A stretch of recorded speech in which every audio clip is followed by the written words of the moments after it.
राधे राधे राधे राधे। मैं ये पूछना चाहती हूँ कि पितृ कौन होते हैं और पितृदोष क्या होता है? बहुत अच्छा। जो लोग महाराज जो बोलते हैं ना, हाँ जी, हाँ जी, हाँ पितृदोष जी। है या जन्म कुंडली में काल सर्प योग है, हाँ। ये सब क्या चीज है? देखिए ऐसा है, हमारे जो पूर्वज दिवंगत हो गए हैं तो मरने के बाद हमारे पूर्वज अपने अपने कर्मानुसार अलग अलग लोकों में जाते हैं और अलग अलग अवस्थाएं उनकी होती हैं।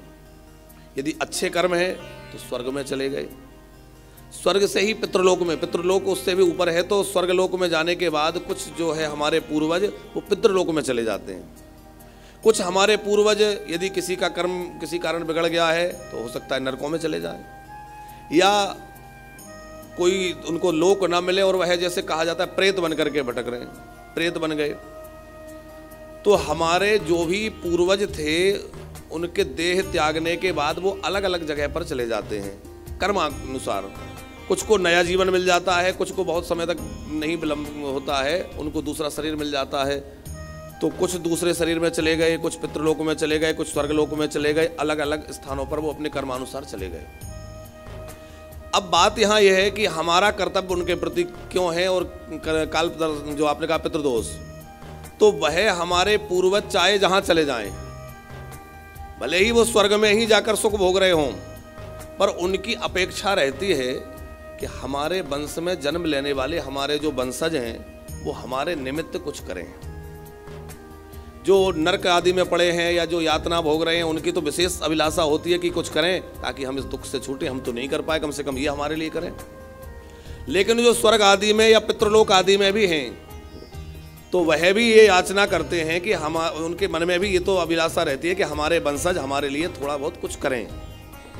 जैसे कि माता पिता चाहे जितने समर्थ हों और चाहे जितने सुखी हों, पर उनको अपने बच्चों से कुछ ना कुछ अपेक्षाएं रहती हैं कि ना, भले ही वो पैसा देने की इच्छा ना हो कि हमें ये पैसा दे, कुछ सामग्री दे, मगर इतना तो रहता है कि हमसे अच्छे प्रेम से बोले, समय समय पर हमें याद कर ले, होली दिवाली हमसे कम से कम बात कर ले, दूर भी रह रहा है तो कम से कम फोन तो कर ले। तो क्या ये अभिलाषा माता पिता की नहीं रहती? रहती है। उसी तरह हमारे भले ही वो शरीर त्याग कर जा चुके हैं, पर हमारे उन पूर्वजों की अभिलाषा और अपेक्षाएं हम सबसे रहती हैं।